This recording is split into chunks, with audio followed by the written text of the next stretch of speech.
যারা নতুন Facebook page খুলেছেন বা নতুন আইডি ক্রিয়েট করেছেন তাদের জন্য আজকের এই ভিডিওটা। আপনারা যারা নতুন ফেসবুক পেজ খুলেছেন বা আইডি খুলে সেখান থেকে প্রফেশনাল টার্ন অন করে ভিডিও আপলোড দিচ্ছেন, টাকা ইনকাম করার চেষ্টা করছেন, তো আপনাদের ভিডিওতে কিভাবে ক্লেম আসে সেটা আজকে আপনাদেরকে দেখাবো। কিন্তু ক্লেম আসার পর সেই ভিডিওগুলো আপনারা কিভাবে ডিলিট করবেন আজকে আমি পুরো ভিডিওতে স্ক্রিন শেয়ারের মাধ্যমে আমি আপনাদেরকে দেখাবো। তো শেষ পর্যন্ত দেখবেন ভিডিওটা, অবশ্যই ভিডিওটা অন্যকে দেখার সুযোগ করে দিবেন। নতুন যারা আছেন তাদের জন্য খুবই উপকার আসবে। আর যারা এই বিষয়ে জানেন অবশ্যই তারা এটা না দেখলেও চলবে, কোনো সমস্যা নেই। আর যারা না জানেন অবশ্যই পুরো ভিডিওটা দেখার চেষ্টা করবেন। তো আমি একটা পেজের কাজ নিয়েছি, প্রায় 4 দিন হয়েছে। আসলে বাংলাদেশের নেটওয়ার্ক বন্ধ থাকার পর আমি পেজের কাজটা করতে পারিনি, অনেক সমস্যায় ভুগতেছি। তো আমি আজকে একটা পেজের কাজ নিয়েছি।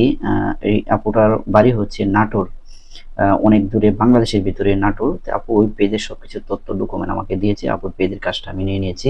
তো আপু একজন আওয়ামী লীগের নেত্রী, উনি একটু রাজনীতি করে আর কি, সেই বিষয়ে পেজে ভিডিও আপলোড দিয়েছে। কিন্তু সেই বিষয়ে পেজে ভিডিও আপলোড দেওয়ার পর ওনার কি কি সমস্যা হয়েছে আজকে আপনাদেরকে স্ক্রিন শেয়ারের মাধ্যমে দেখাবো। চলুন দেখে আসি যে স্ক্রিন শেয়ারের মাধ্যমে আপুর পেজের কি কি সমস্যা, যে সমস্যাটা হয়েছে সেই ভিডিওগুলো কিভাবে ডিলিট করব। তো প্রথমে আমরা চলে যাব আমাদের ফেসবুক যে অফিসিয়াল যে অ্যাপসটা আছে সেই অ্যাপসে যাওয়ার পর আমরা চলে যাব প্রথমে আপুর এই যে থ্রি ডট যে মেনুটা আছে, এই যে থ্রি ডট, আপনারা সেই থ্রি ডটে চলে যাবেন। থ্রি ডটে চলে যাওয়ার পর দেখেন এখানে দেওয়া আছে সাপোর্ট ইনবক্স। প্রথমে আমরা সাপোর্ট ইনবক্সে চলে যাব। চলে যাওয়ার পর এরকম একটা ইন্টারফেস চলে আসবে, তখন আমরা চলে যাব উপরে দেখেন রিপোর্ট অ্যাবাউট আদার্স, তারপর লেখা আছে ইউর অ্যালার্ট।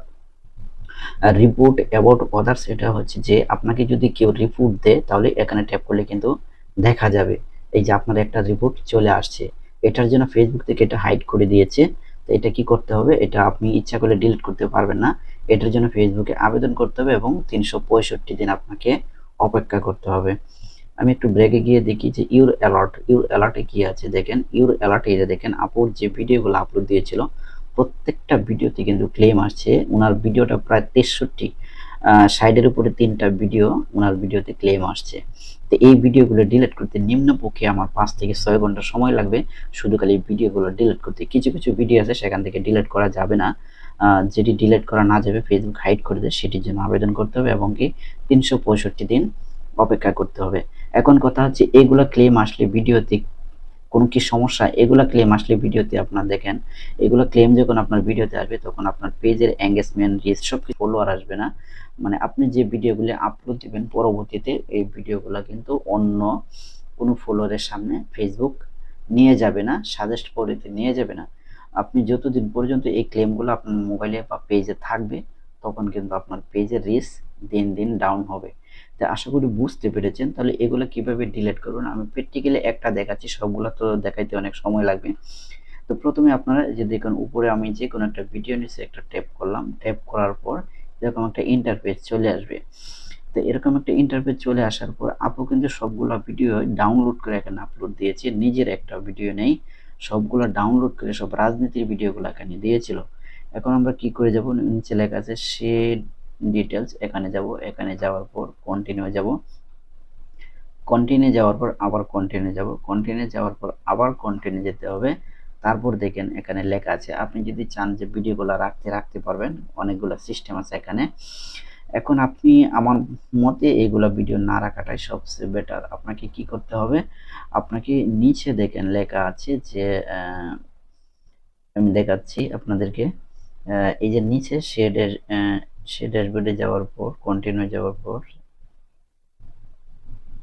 নিচে লেখা আছে রিমুভ ভিডিও। কিভাবে রিমুভ ভিডিও, এই যে দেখেন নিচে লেখা আছে যে রিমুভ ভিডিও, এখানে একটা ট্যাপ করেন, এখানে ট্যাপ করার পর কন্টিনিউটা ট্যাপ করেন, কন্টিনিউ ট্যাপ করার পর ডিলিট ভিডিওতে ট্যাপ করবেন। এখানে ট্যাপ করার পর আপনার ভিডিওটা কিন্তু আস্তে আস্তে ডিলিট হয়ে যাচ্ছে। যখন ডিলিট হয়ে যাবে এরকম ক্লোজ একটা লেখা আসবে, আপনি কি করবেন ক্লোজে চলে যাবেন। এভাবেই কিন্তু প্রত্যেকটা ভিডিও সাপোর্ট ইনবক্সে গিয়ে আপনাকে চেক করে এভাবে ডিলিট করতে পারেন। যেগুলো ডিলিট না হয় সেগুলোর জন্য আবেদন করতে হবে এবং কি আপনাকে 365 দিন অপেক্ষা করতে হবে। আশা করি বুঝতে পেরেছেন। তবে আপনারা অবশ্যই একটু সতর্কভাবে কাজ করবেন। অন্যের ভিডিও ডাউনলোড করে অবশ্যই আপলোড দেবেন না, সবসময় চেষ্টা করবেন নিজের ভিডিওগুলো আপলোড দেওয়ার জন্য। আর নতুন অবস্থায় আমরা অনেকে মিউজিক ব্যবহার করি, আমরা যাতে মিউজিকটা ব্যবহার না করি। যদি কেউ ব্যক্তিগতভাবে মিউজিক ব্যবহার করতে চান অবশ্যই সেই মিউজিকগুলো আপনার কিনে নিতে হবে। যেগুলো মিউজিক আপনার নামে থাকবে এগুলো মিউজিক অন্য কেউ ব্যবহার করতে পারবে না। যদি আপনারা কেউ মিউজিক নিতে চান অবশ্যই আমার নাম্বার দেওয়া আছে, নাম্বারে যোগাযোগ করবেন, আমি আপনাদেরকে মিউজিক দেওয়ার চেষ্টা করব। তো এরকম পেজে যদি কারো কোনো সমস্যা হয়ে থাকে অবশ্যই আমার পেজের নাম্বার দেওয়া আছে, যোগাযোগ করবেন, আপনাদের পেজের সমস্যার সমাধান করে দেওয়ার চেষ্টা করব। তো এই আপুর পেজটা কিন্তু আপুর দেশের বাড়ি হচ্ছে নাটোর, নাটোর থেকে এখানে আসা সম্ভব না, তাই উনি আমাকে বিশ্বাস করে অন্যজনের একজনের মাধ্যমে বিশ্বাস করে ওনার পেজের সব ডকুমেন্ট দিয়েছে। আমিও বিশ্বাস করে ওনার পেজের কাজটা সম্পূর্ণ সফলভাবে করে দিয়ে ওনাকে পেজটা বুঝিয়ে দেওয়ার চেষ্টা করব।